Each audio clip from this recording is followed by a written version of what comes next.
Good evening to you all, and thank you for joining us here on Rwanda Television News tonight.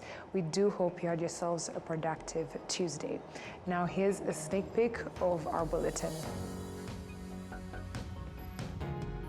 The Ministry of Finance and Economic Planning has called for the gaps in the law governing public procurement to be closed to ensure the law delivers the expected results.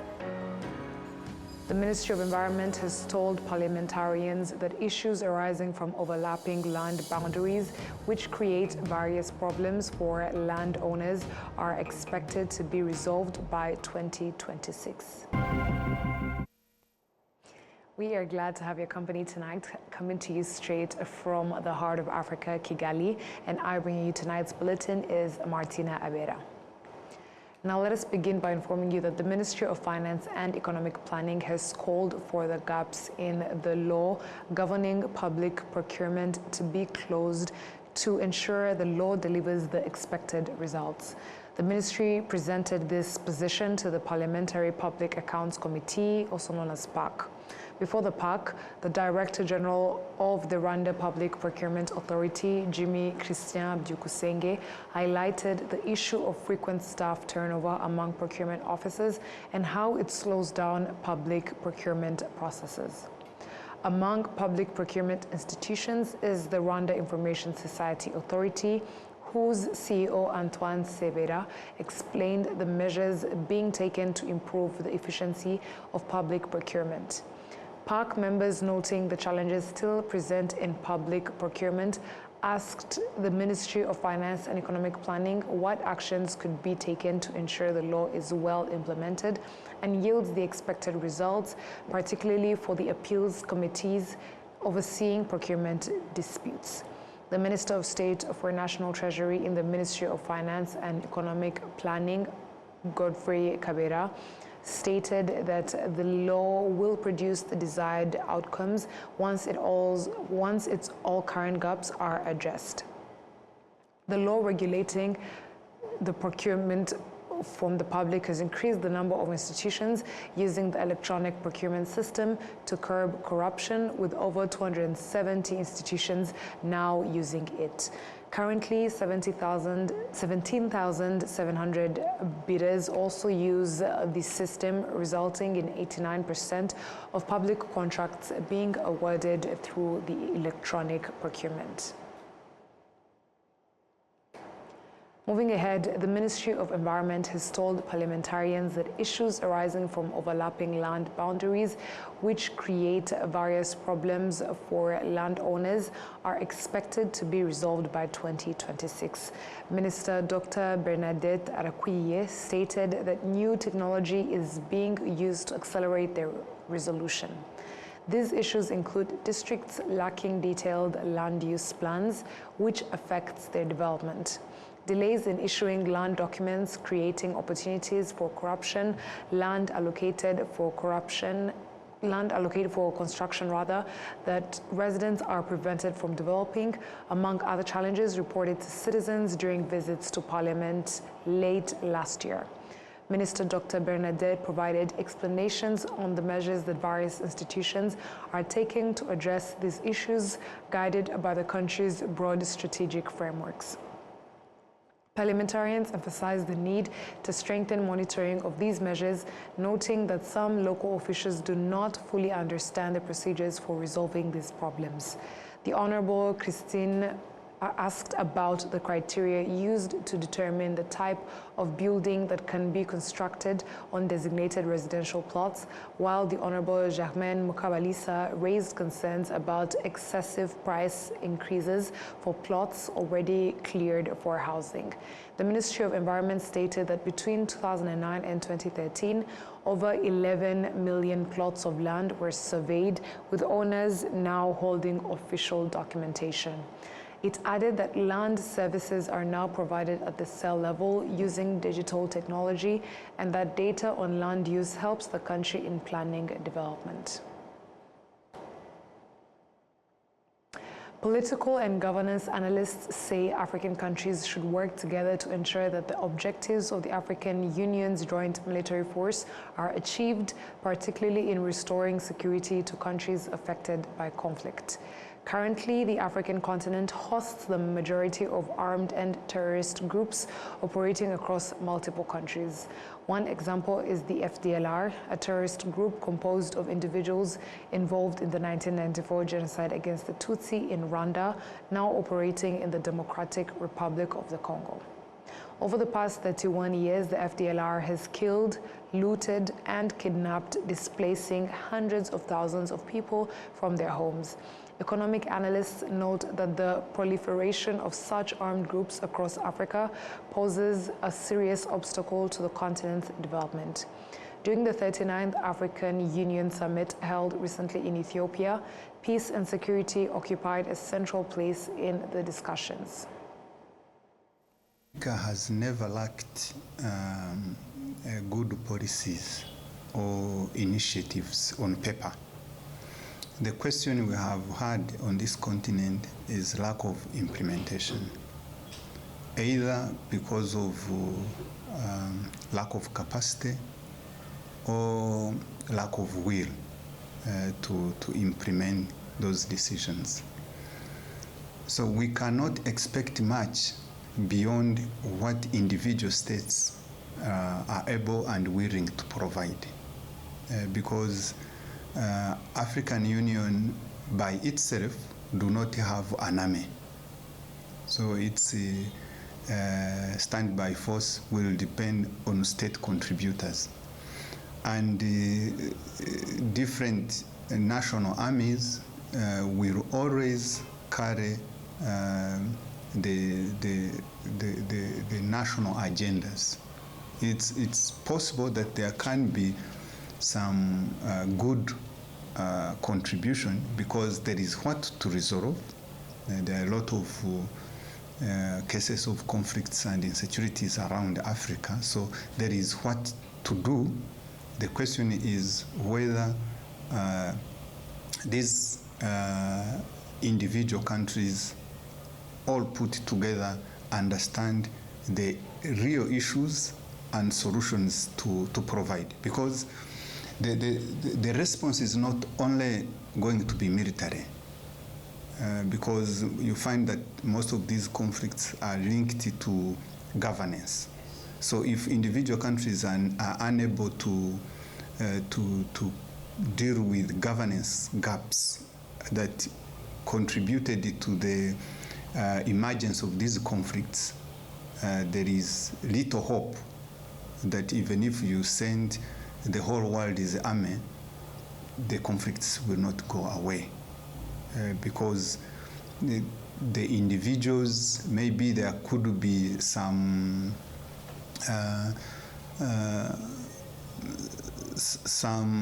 conflicts that would be suspended or moved from one place to another, but the conflicts themselves will remain.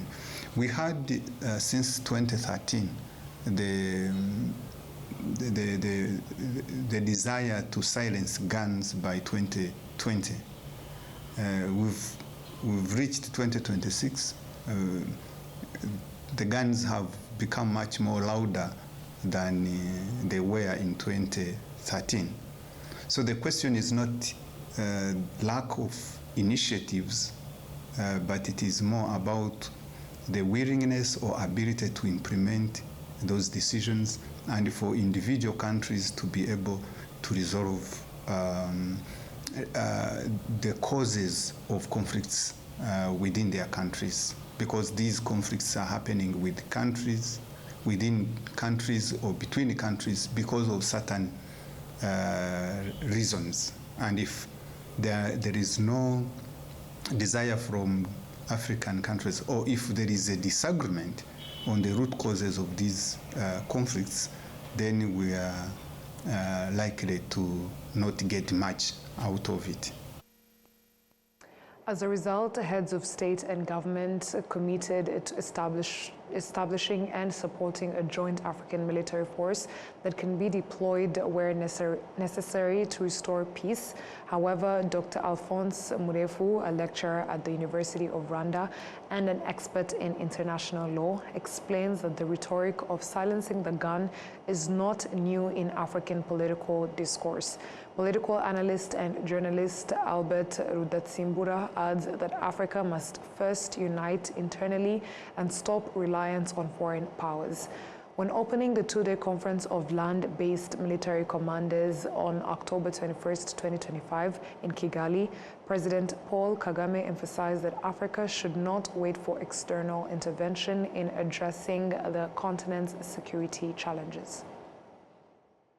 Last year experiences the highest number of active conflicts in the world. Addressing this reality requires strong continental partnerships and coordination mechanisms. We cannot expect others to carry the responsibility for Africa's security. None of the challenges that we face are beyond our capacity to manage or resolve. We've seen what is possible. Our armies already work side by side under regional and continental frameworks.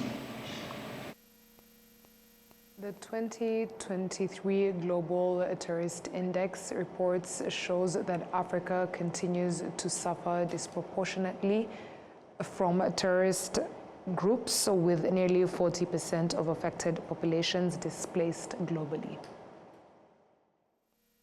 Moving ahead, based on testimonies from former fighters of the FDLR, around 200 members of a regional peace and reconciliation network in the Great Lakes region have committed to encouraging those still hiding in the forests of Congo to return home and to expose the brutality of the group that continues to destabilize the country.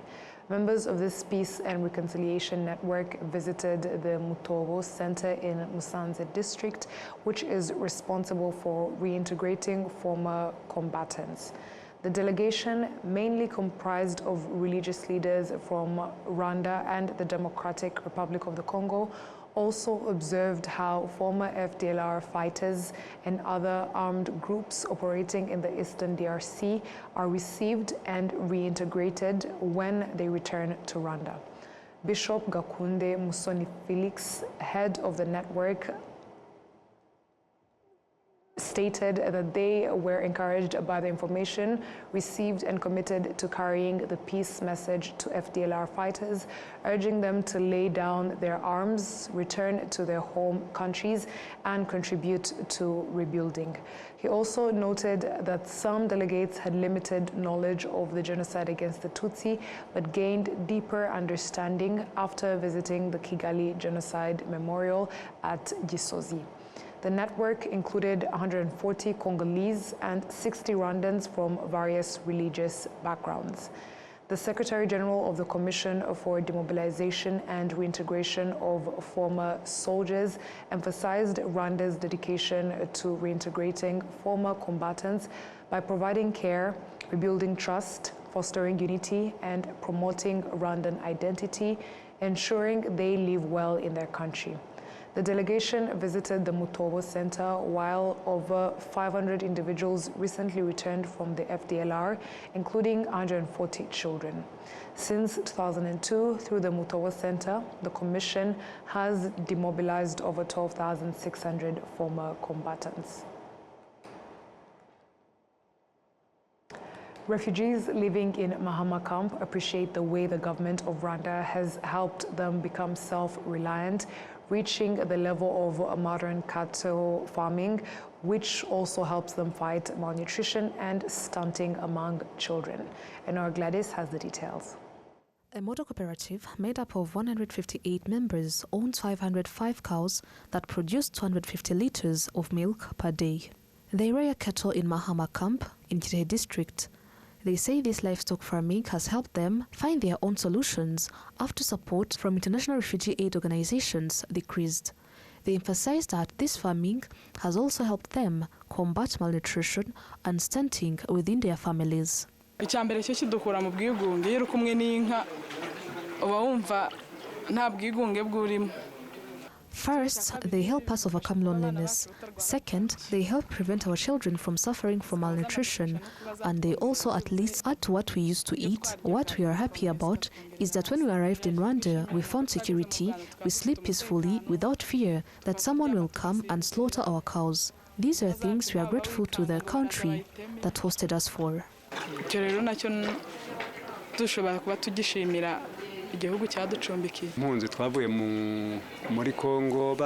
We fled from Congo after being robbed. When we arrived in Rwanda, we were given security and the freedom to go outside. We worked minor jobs so that at least a person could earn a little money and save. Eventually, I reached a point where I bought one cow, took good care of it, and when it grew, I sold it and bought two. That's how I started progressing, and now I have 4 cows. When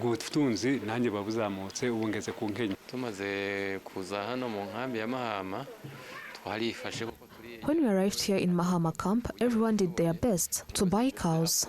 After we bought them, the children who were in school were able to get milk to drink, which helped us because we developed ourselves.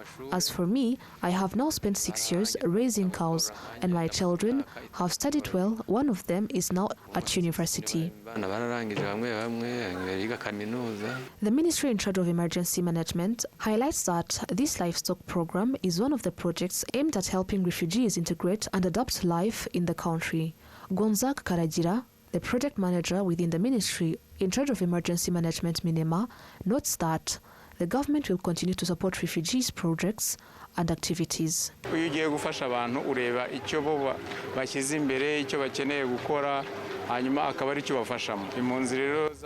going to help people, you look at what they themselves prioritize and what they need to do, and then you support them in that. The refugees here already had plans, and many of them were traditionally livestock keepers. But as you have seen, we supported them so they could get places to raise their cows and land where they could grow grass for feed. This helps them in their daily lives to become self-reliant. You have seen the amount of milk they produce and the plans they have for the future to make even better use of their livestock by producing cheese and other products. All of this helps them in their everyday lives. Cattle farming, in particular, is a program aimed at improving their livelihoods and fighting malnutrition. In addition, they also keep other small livestock, which also helps them develop and increase their income. Mahama camp hosts more than 72,000 refugees from 14 countries, with the largest number coming from Burundi and the Democratic Republic of Congo, and all of them are approaching 11 years of living in the camp. And on that note, on behalf of the news production team and the technical team, thank you for sticking with us on RTV News. My name is Martina Abera, and until next time, stay safe, have a good night.